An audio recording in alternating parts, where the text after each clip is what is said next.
Shalom Israel, Brother Don back again with another 30 for 30, right? First and foremost, I want to give all praises to the Most High God. Abanawa Yahweh Ba'ashem Mashiach Wamalak Yahushai. That's the name of the Father and the name of his only begotten Son, who the world calls Jesus Christ, right? I want to say a hearty shalom to all the brothers in this truth that's pushing this truth to the four corners of the earth, all of the sisters in this truth, and all the wives in this truth that's pushing this truth to the best of their ability, right? Not usurping authority over the man, but pushing this truth in an edifying way and being effective, right? Respectfully, you know what I'm saying? And I'm gonna wait for my scribes to get on, you know what I'm saying? The topic today is going to be knowledge like gold bracelets, right? Or knowledge like unto gold bracelets. And also I just wanna address and confess. I want to start doing this at the beginning of all my videos. That is my heart's prayer and desire that all Israel might be saved. As it states in Romans chapter 10 and verse 1.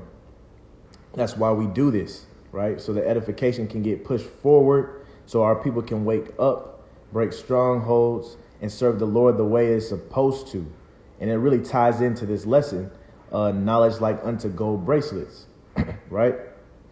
And so we're going to go to the book of Sirach, chapter 21 and verse 19, starting at Sirach 21 and verse 19. Now, I went over this about a week ago in like a short little post, but I'm going to go over this breakdown again.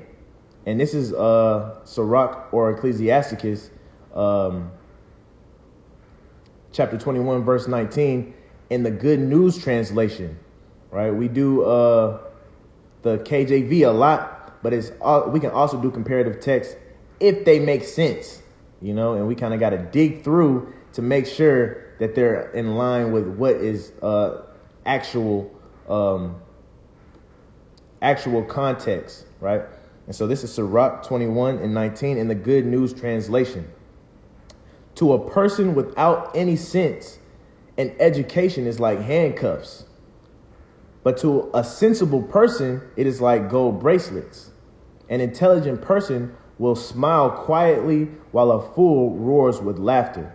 Right? So I'm going to read it from the top. To a person without any sense, an education is like handcuffs. So a fool or somebody that has no sense, education to them would be like handcuffs. It would be a pain for them to sit down and learn anything, right? To get knowledge on anything. And let's read on. But to a sensible person, it's like gold bracelets. So both go on your wrist, but they serve different purposes. You know what I'm saying? And so when we look at what handcuffs do, right? They kind of afflict you, right? They bind you down. You don't want to be in them. You want to get out. And when we look at gold bracelets, there's something precious. And so you want to be at the point where knowledge is like having gold bracelets or receiving gold bracelets. When you get these gold bracelets, you're gonna be excited about it. That's the number one thing. Secondly, you're gonna cherish them. You're gonna take care of them. You're always gonna know where they at. So with knowledge, when you receive knowledge, we gotta get to the point where we're excited to learn something new. We're excited to get some edification. And with that edification, when it comes to us, we got to know where it's at all times once we received it. Just like if I gave you a gold bracelet and you put it on, right, and you took it off, you're going to know where you placed it at. Especially like if it was something that was passed down. And that's a lot of this information that we get that's vital or very important to us. The stuff that's coming from our Bibles, our history book, it's been passed down.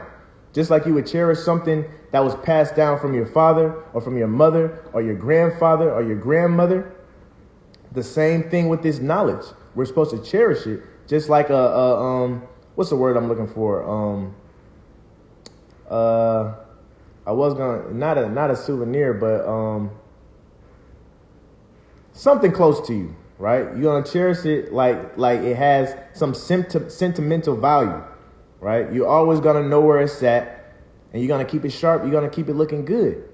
That way, when it's time to give it to somebody underneath you, like say like your son or somebody, or just anybody in general, when it's time to take it out, you got to know where it's at, and you got to be able to give it to them in a good condition. You got to be ready to give it to them in a good condition. So it's just like with this knowledge, you got to be ready to give it in a good condition, right? Let's go to the book of Proverbs, chapter 2, right? Proverbs chapter 2 and verse number 10. And it reads, when wisdom entereth into thine heart, and knowledge is pleasant unto thy soul, discretion shall preserve thee, understanding shall keep thee, to deliver thee from the way of evil men, from the man that speaketh forward things. Right? So when we look at this, it's so funny, right? Let's read it from the top again. When wisdom entereth into thine heart, and knowledge is pleasant unto thy soul. So when we look at this, it brings me back to school, right? Because when I was in school, and a lot of us when we were in school, especially like in grade school, we were sitting in there and knowledge was like handcuffs, like we read in the book of Sirach. It was like handcuffs. It was a pain to sit there, go to school every day. We really just wanted to go to school to hang out with our friends, and it was a pain. And then just sitting there, it wasn't pleasant to us. And it's funny because this says, when knowledge is pleasant unto thy soul, all of these good things are gonna take place. So it's funny to me because back then it wasn't pleasant at all. But now as I'm older, I find knowledge to be pleasurable. I find it to be pleasant. And I would pay money to go back in those days when I thought it wasn't pleasant, just because I know if I was sitting in class, right, instead of sleeping in class back then, I would be debating with my teacher, right? I would be bringing up these good points. I would be the best student. There was a teacher at Fort Valley State. I had him as my American government teacher. His name was Mark Smith. I ended up having to take the class twice, right? Because I was sleeping in his class. I'm not even gonna lie, right? And I'm just imagining now all the history and facts that I know just about my people alone. If I was in that class today, the class would be interesting me. I wouldn't be sleeping, right? The time would go by so fast because I would be bringing up so much things to them and requiring a rectification from the things that I was bringing up, right? So it says, when wisdom entereth into thine heart, and knowledge is pleasant unto thy soul, discretion shall preserve thee, understanding shall keep thee. These are only obtainable when knowledge is pleasant to you, right? When you take knowledge upon you like gold bracelets instead of handcuffs, right? Something pleasant instead of something painful. Let's go to the book of, let's see, 1 Corinthians chapter 13 and 11. Because remember the story the example I just gave about being in school, in grade school, and we didn't really want to be involved. We didn't really want to learn anything. It was really painful for us to learn something, right? And this is because we were children. That's why I'm going to bring this out. This is 1 Corinthians chapter 13 and verse 11. When I was a child, I spake as a child. I understood as a child. I thought as a child. But when I became a man, I put away childish things. So when we were children, we hated knowledge. When we were children, it was a pain for us. But as we mature, when we become a man, then that's when knowledge becomes pleasant to us. It becomes pleasurable to us. We get excited when somebody says, "Hey, look, I got some gold bracelets for you." Now we're looking at it as gold bracelets. We get excited. We want to cherish it. We keep it clean. We know where it's at all times. Going back to just the analogy of being in school as a child, how many of us can say that when we were in school and we, at the end of the year, when it was time to go to the next grade or it was time to graduate and move on, how many of us can say, dang, we learned a lot in school, or we were supposed to learn a lot, but I don't remember none of it. I don't even know how to break down none of the formulas that we had, because at the time I was just memorizing them just to pass the test. And it really pained me to actually sit down and take it in fully so I could be able to retain that forever. You know what I'm saying? And so this is how we got to be. Those were our childish ways back when we were a child. And then just naturally, just by nature, as we grow older, it's amazing how, especially being in this truth, it's amazing how knowledge has become so pleasurable to us, just naturally. So I'm going to read it again. When I was a child, I spake as a child. I understood as a child. I thought as a child. But when I became a man, I put away childish things. Right? So when you put away childish things, you start to act different. You start to think different. Right? You carry yourself different. Let's go to the book of Proverbs chapter 1 and verse 7. Right? The fear of the Lord is the beginning of knowledge, but fools despise wisdom and instruction. This is going back to our childish ways. When we were children, we were fools. We despised wisdom. We despised instruction. We went to school every day. We didn't want to learn. Our teacher told us to do something, right? We despised instruction. It was even when it came to something that was supposed to be pleasurable, nap time, right? They instructed us to take a nap, right? To rest. And we despised that. We're laying on the mat, messing with our friend on the side. You know what I'm saying? When we were children, we had childish ways. I'm going to read it again. The fear of the Lord is the beginning of knowledge. We had no fear of the Lord at that time, if we're being completely honest. You know what I'm saying? We had no fear of the Lord. The fear of the Lord is the beginning of knowledge, but fools despise wisdom and instruction. Let's go to the book of Sirach, chapter 21, verse 14 through 16. And it reads, a fool, on the other hand, has a mind like, and this is a Good News translation again, the book of Ecclesiasticus. A fool, on the other hand, has a mind like a jar with a hole in it. Anything he learned, it is soon lost. A lot of us have heard the phrase, and we've all heard this when we were younger, and our parents would say something to us. Our teachers, our instructors would say something to us, and they would say, "Boy, what did I?" And it's funny, because I even say it to my little cousins. I'll have a conversation with them, and I'll say something, and they'll be like, "Yeah, I heard you. Yeah, I heard you." I say, "What did you hear? What did I say to you?" And they always give me back a little bit, but they always miss the important part, right? Because this is a proverb that says, what goes in one ear and goes out the other. And it's funny because I just feel like the person who made that up got it from this scripture right here. This is the book of Sirach, chapter 21 and verse 14. And it reads, a fool, on the other hand, has a mind like a jar with a hole in it. Anything he learned, it is soon lost. So a fool, on the other hand, like when we went to school, and I just gave this analogy. When you graduate, right, you forget everything that you did in school. You know what I'm saying? You forgot everything that you learned, but yet you're still getting your diploma. But your mind was like a jar when you were sitting in that desk. Because as soon as you got up out that class, everything that the teacher had said was soon lost. And you quickly found this out when you got in your study group and y'all trying to study for the test, and all of y'all come to the conclusion like, dang, man, I do not know what's going on. And you think it's just you until everybody else starts expressing it too. Because at that time, everybody still had the mind of a child. They hadn't put away childish things yet. You know what I'm saying? So a fool, on the other hand, has a mind like a jar with a hole in it. Anything he learns is soon lost. It goes in one ear and out the other. Let's go to the book of James, chapter 1 and verse 23. Right? That was, yeah. Let's go to James 1 and 23. And I'm going to read 24 too. Right? Youth, when you should remember, you don't. Exactly. When you should remember, you don't. I'm going to read that again.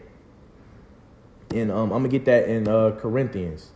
When I was a child, I spake as a child. I understood as a child. I thought as a child. But when I became a man, I put away childish things. You know what I'm saying? Adult, when you want to remember it and you can't. Oh, folly, man. You know what I'm saying? But when I was a child, I spake as a child. I understood as a child. I thought as a child. But when I became a man, I put away childish things. When you were a child, and I'm just reiterating for the folks that just entered into this live, right? When you were a child, you took on knowledge like handcuffs. When you put away those childish things, you took that knowledge as receiving gold bracelets. You know what I'm saying? You cherished it. You knew where it was at. You was ready to put it on. You was ready to and when your time has been fulfilled and it's ready to be passed on to the generation after you, you're ready to give it up in a good condition. Let's go to the book of James chapter 1 and verse 23. For if any be a hearer of the word and not a doer, he is like unto a man beholding his natural face in a glass.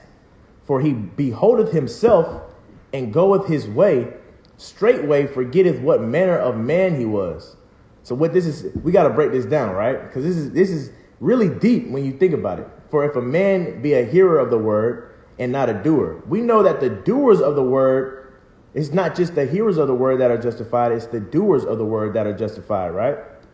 He is like unto, if you're not a doer, you are like unto a man beholding a natural face in a glass. This is old English for saying you're like a man looking in a mirror. Verse 24, for he beholdeth himself, you're looking at yourself, and then you goeth his way. After you look at yourself, you walk off. And straightway forgetteth what manner of man he was. This is deep. It's like knowledge. A knowledge to a fool, right? It's like looking in the mirror at yourself, knowing what you look like, walking out the house and forgetting what you look like. That's deep. That's like, that's a place that you don't want to be at. You know what I'm saying?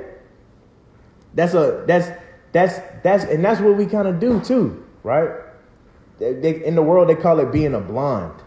You know, you would look in the mirror, be like, dang, okay. And then you get outside and be like, I wonder what I got on. Have you? And I can contest. I don't know why, but sometimes I get these brain farts, and it's like I get to thinking to myself, like, what shirt did I put on today? And I'll be like, don't look down, because I should know. And if we're paying attention to detail, right, which we always should be, if we're always occupied in knowledge, we should never be caught slipping like that, right? So James 1 and 23, it's like a fool. Let's read it again. For if any be a hearer of the word and not a doer, right? So if you just hear the word and you don't do it, you don't adhere to it, you're like a man that beholds his image in a mirror, walks away and forget what you look like, right? Ox said he just did that the other day, right? Let's go to the book of Romans chapter 10 and verse 1. I'm going to kind of get to the point of the whole matter, right? For I bear them record that they have a zeal of God, but not according to knowledge. Our people have a natural zeal for God, but not according to knowledge, right? We don't know the right way. That's why you see a whole bunch of our people in Buddhism, the Nation of Islam, right? A lot of people would tell you, "Oh, I just believe in a higher power." Even when you look into Christianity, right, and they have a strong zeal for God, which is good, but they just don't know where to go.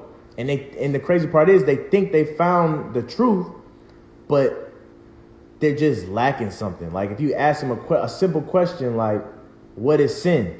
They'll start dancing around the question. They have a zeal for God. They might give you an answer like, "Oh, sin is just missing the mark.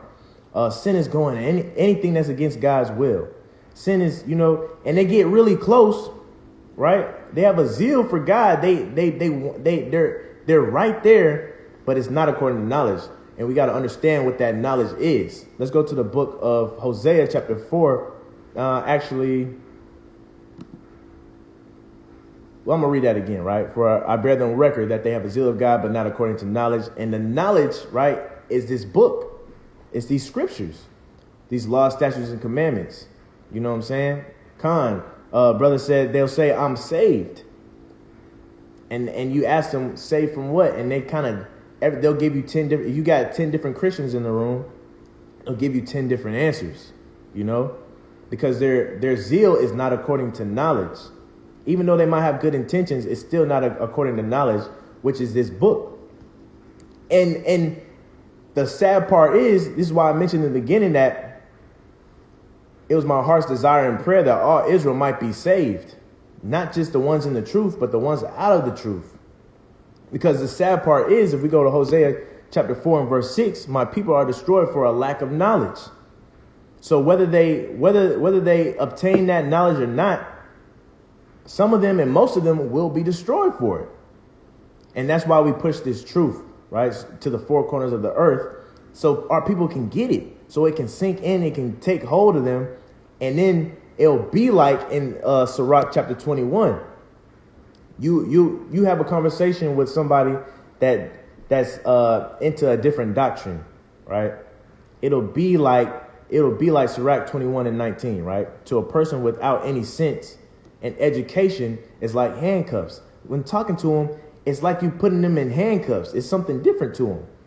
But when it really takes a hold of them, it's really the Spirit. When the Holy Spirit, when the Ruach really takes a hold of them handcuffs turn into gold bracelets. To a person without any sense and education is like handcuffs. But to a sensible person, it is like gold bracelets. So once the Most High, He changes our hearts, we become new creatures. When we start receiving this information, it's like gold bracelets instead of handcuffs. You ever talk to a Christian and they just don't get it? And it gets to a point where they get so frustrated till they don't even want to talk about it no more. The knowledge that you're sharing with them, even though it's coming straight out of this book, has become handcuffs. You know what I'm saying? Let's go to the book of Isaiah, chapter 33 and verse 6. Because we know that our people have and we talk about this all the time. Our people have a zeal for God, but not according to knowledge, and will be destroyed for the lack of knowledge thereof. And this is straight biblical. Let's go to the book of Isaiah, chapter 33 and verse 6. And wisdom and knowledge shall be the stability of thy times, and strength of salvation. The fear of the Lord is his treasure, right? Wisdom and knowledge is what we're going to have in these last days that's going to keep us stable. It's not going to be your bug out bag. It's not going to be those little pouches that make your cell phone hard to find. It's not going to be how many rounds you got, how many tissue you got stored up. It's not going to be none of that. The only thing that's going to be the stability of your time is this wisdom and this knowledge. What's going on throughout these pages, right?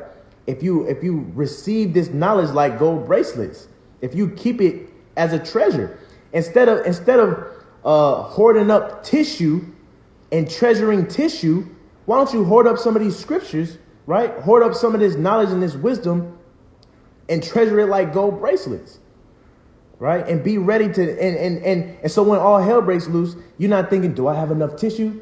But when all hell breaks loose, you're thinking, dear Abba Yahweh, please protect us in these endearing times. Which one are you going to look to first? Are you going to look to things that can disappear at any time, can be taken from you at any time? Or are you going to look to your strength?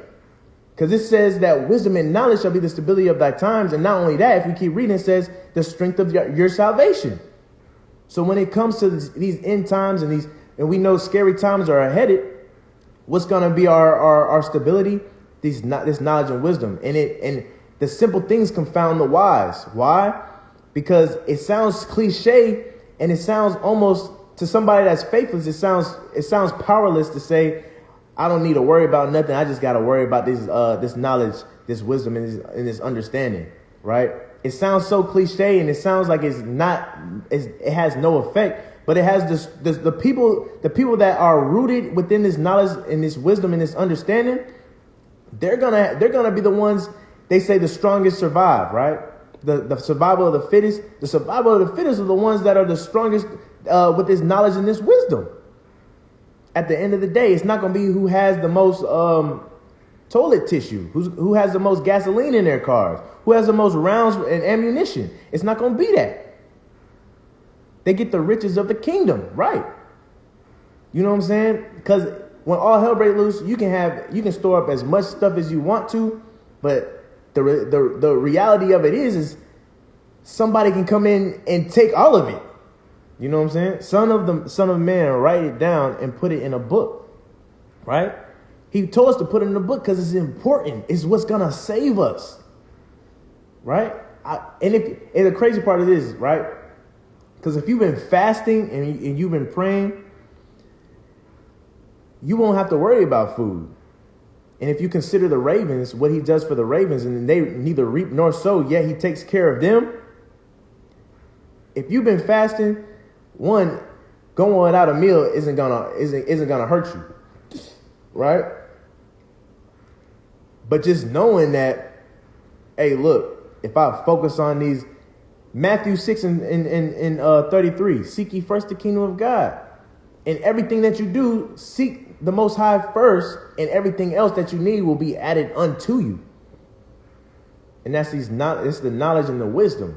Let's go to the book of, let's go to Isaiah,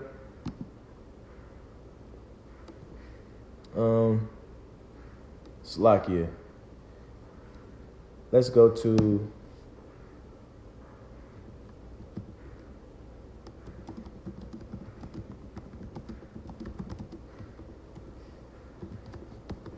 Slakia. Bear with me. Here we go. Deuteronomy chapter 4 and verse 6. So he's talking about the laws, statutes, and commandments and his word. Keep therefore and do them, for this is your wisdom and your understanding in the sight of the nations, which shall hear all these statutes and say, surely this is a great nation, is a wise and understanding people. Right? So this book, the laws, the statutes, and commandments is our knowledge. And how we're supposed to receive it? We're supposed to receive it like this. The book of Sirach, chapter 21 and verse 19. To a person without any sense, and education is like handcuffs. So when you have the sense of what your knowledge is, this is how it's supposed to be. But to a sensible person, it is like gold bracelets. So just to reiterate, a person with no sense, a person that wants to do what they want to do, stuck in their own ways, they're gonna take this information, this knowledge, and they're just gonna cast it behind them. The book of Sirach says, a fool heareth wise words and cast it behind him as soon as he goes away. We also listen to Sirach where it says, a fool, it's like your mind is like a jar with a hole in it. So a person without any sense, he's going to take this knowledge like his handcuffs. It's going to pain him. Even people in the truth will take this knowledge like it's handcuffs. When it's time to sit down and actually study or sit down and read, you're really just saying to me, dang, man. Or if you're amongst a whole bunch of like-minded individuals and everybody is discussing a biblical topic, or everybody is tuned into a video, you're kind of like, man, can we eat already? Right? Your mind's not into it because it's paining you when knowledge is being brought forth. But to a sensible person, it's like gold bracelets. And I'll break it down again. When we receive gold bracelets, it's exciting. We want to obtain. Somebody says, "Hey man, I got some gold bracelets for you." You kind of perking up, like, what I got to do for it? And he's saying, "I'm gonna give it to you for free. Just, hey, look, take care of them." And you receive it with gladness. You receive it. You're excited, and you put them on. Right? You're showing everybody. Because when we get knowledge, the first thing we want to do is spread it to everybody that we know. When we first came into this truth, we wanted to tell our mothers, our fathers, our brothers, and our sisters, right? So when we received it, we put it on immediately. And then when we kind of got wiser, and we're like, well, I need to know some more, right? I have to toughen up my mind. I got to get sharper. You know what I'm saying? I got to clean these up a little bit more because they're not receiving it like I wanted to. So when you took them off, you put them in a safe place, but you always knew where it was at. And you might have went out and bought a polishing kit. You got a polishing kit. You went home and you polished it up some more. Talk about knowledge now. You polish it up some more. So when it's time to put it back on, right, you know what you're talking about. You can share with everybody. People can enjoy it, like, and they can look at you like, that's a wise and understanding man. That's a wise and understanding woman. And when your time is fulfilled, like we just said, and it's time to pass that down, pass them gold bracelets down to another generation, you're ready to do so.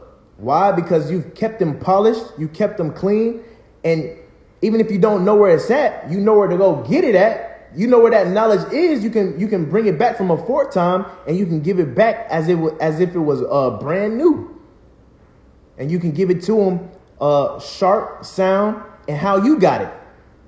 And now this knowledge is being pushed forth from generation to generation, because it's one of the things that we need to happen in this time that we're in right now. We don't need to lose the information like we're losing information when we went to school and we graduated and nobody knows what you had learned, right? We graduate. I can't remember anything that I learned in chemistry class. Organic chemistry class. I took organic chemistry 1 and 2. I couldn't tell you 2 things that I learned in organic chemistry 1 or 2. You know what I'm saying? Ox, stay polished. This is a bonus right here, right? This is the book of Sirach, chapter 21 and verse 13. Because we all want to get on this level.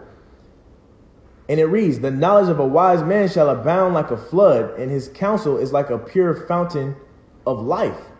Right? Now, we all know, especially Israelite men, it's funny because we go out every Shabbat and we're on the highways and byways, and the Most High protects us through his spirit as we try to edify his nation and try to wake up his people. And it never fails. At the end of every single session or at the end of every single camp, somebody always asks the question, dang, man, how long did it take y'all to learn this information? How do y'all know so much about the Bible, right? How do y'all know so much about just history and geography and all of this just in general, right? And then they'll come up and they say, I just love the fact that you guys know how to go to a scripture for everything, you know? It's because we took upon this knowledge as gold bracelets. And we cherished it for what it was. I'm going to read it again. The knowledge of a wise man shall abound like a flood, and his counsel is like a pure fountain of life. Right? Everybody knows a man or a woman that's just super knowledgeable about anything. It's really just and really not to boast, but Israelites in general are some of the smartest, the people in the truth. They're some of the smartest individuals that I've ever met in my life. And the crazy part is we've learned it in such a small time, right? And it's crazy because I know when I'm talking with my brothers each Saturday, it's either one of us. And you know somebody, whether it be your mom, your father, your grandfather, your grandmother. A wise man their wisdom shall abound like a flood, right? His counsel is like pure fountain of life. It just keeps going. You can ask him anything, and he has knowledge about it towards anything, right? You'll be watching, you'll be discussing a TV show. Bro, did you see Power last night? Did you see Snowfall? Yeah, bro, I saw Snowfall, and the first thing I thought about was Deuteronomy 28 and 54. When Franklin went up into them essays crib, and they was trying to kill him, but I was evil towards each other, man. And then just, just knowledge just comes from everything that you see, any topic, right? And that's because we really have our minds straight on this word. It's really becoming the stability of our times. It's in everything that we see. It's in everything that we do, right? Because when you really come into this truth, you understand your real purpose and your real duty. And when you take that on, it's just natural, right? Ecclesiastes 12 and 13. The whole duty of man is to fear God and keep his commandments. It just comes naturally to do that when you actually accept that role. He created all of our spirits to be what they are today. The only thing that's keeping us away from being that is our flesh. Because without our flesh, without us wanting to do what we want to do, without us wanting to to make it to the NBA, to make it to the NFL, right? To be an actor, to be a comedian, without us wanting to do that fleshly, but take all of that away, we naturally want to serve the Most High. We naturally just want to be His. A lot of us have been in church some people have prophesied on your life, right? And they say, "Oh, you're gonna be a preacher. You're gonna be a minister. Oh, you're gonna be a strong prophet," right? And it's crazy because it was all true, but it's across the board. It's what we're all supposed to be doing. Drawn away by our own lust. You know what I'm saying? And like my brother said in his video, we gotta flee that. We gotta flee fornication just to be back in, you know what I'm saying, the good graces, and have a clear mind and be sober and vigilant enough to take on what's at hand. We can't look in the mirror and then walk away and forget what we look like. We always have to be sober and vigilant, especially for us that are in congregations, in camps, right? Have families, have a wife, have children. That's when as a man, that's when you need to be the most sober, the most vigilant. Your head always has to be on a swivel. You know what I'm saying? You always have to be knowledgeable, because somebody can come up with a question that you've never heard before, but you still have to be able to get to the solution as quick as possible, right? Because believe it or not, if you stumble, if you've been slacking, right? If you've been slacking in your word, you've not been studying, you can look like a fool. And it would be a shame for somebody that looks up to you to ask you a question and you look like a fool, right? So that's why we always got to be in tip-top shape and take this knowledge on as gold bracelets. We always got to have it polished. We always got to be ready. We always got to be, even when it comes to sharing, like, bro, can I borrow some of that? You might get in a situation where somebody's trying to break something down to their family members. Or if we're using the analogy, they're trying to step out to a function, right? And your gold bracelets is just what they need to make their outfit. And they might hit you up and be like, "Hey, bro, I really need your gold bracelets, bro. Can I get them?" And what are you gonna say? "Oh man, I really give them to them, but I don't know where they at." Right? He says, Ox says, be ready to give an answer. The Bible says, be ready to give an answer. You have to be in tip-top shape. When he calls, he said, "Hey, bro, I really need those gold bracelets. It's gonna make my outfit perfect, man. I need to make a good first impression on this girl, right? Can I please borrow them?" And you know, as Israelites, we're all about sharing and caring, and what's mine is yours, right? But what that has no effect on anything if you don't know where it's at, if it's not polished, right? If it's all bent up and it's all janky, you won't be ready to give it to that person. So the same thing with knowledge. Somebody might be in an altercation or in a discussion with somebody, and he might think, "Oh, I know so and so. He's always occupied in prophecy. I know so and so. He's always occupied in these scriptures. He knows he's a pro at this law, right? He's proficient in this law. He's an expert in this law. Let me give him a call real quick. Hold on. This will take just a second, because I know I'm slipping at the mind right now, but my brother's gonna put me back on track." And that brother call you, and you're not being sober, you're not being vigilant, and you don't know what to tell the brother.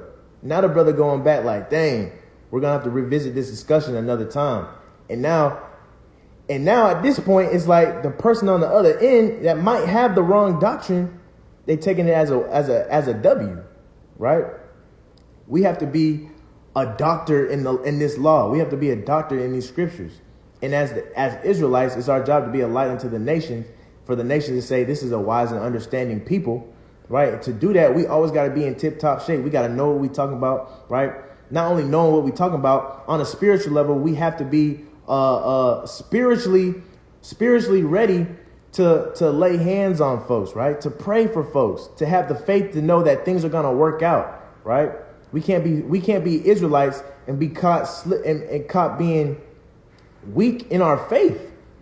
We can't profess to know the truth and then be kind of tiptoeing around it. Like, we've been in this truth and we've searched through these scriptures, And me personally, there's nothing you can tell me to let me know that what I'm believing is wrong, because I would have came across it already.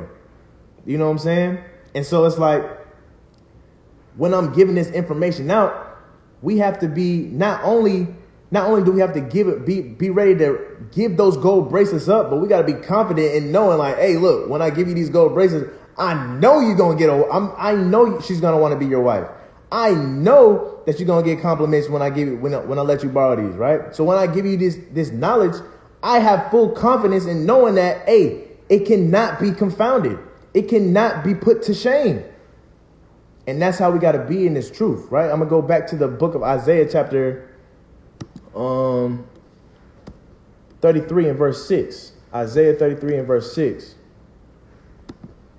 And it reads, and wisdom and knowledge shall be the stability of thy times and strength of salvation. The fear of the Lord is his treasure, right? So we need this knowledge to be the stability of our times and the strength of our salvation. Nothing else is the strength of our salvation but having the wisdom and knowledge of everything that's going on in this book.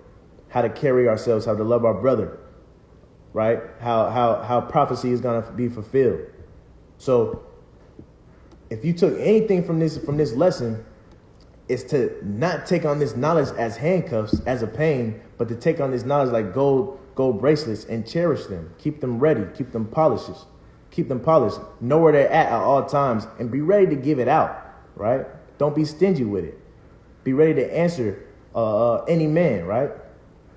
Be ready to give him out. And with that, I yield my time, Brother Don Naw. Knowledge like gold bracelets. Y'all have a blessed one.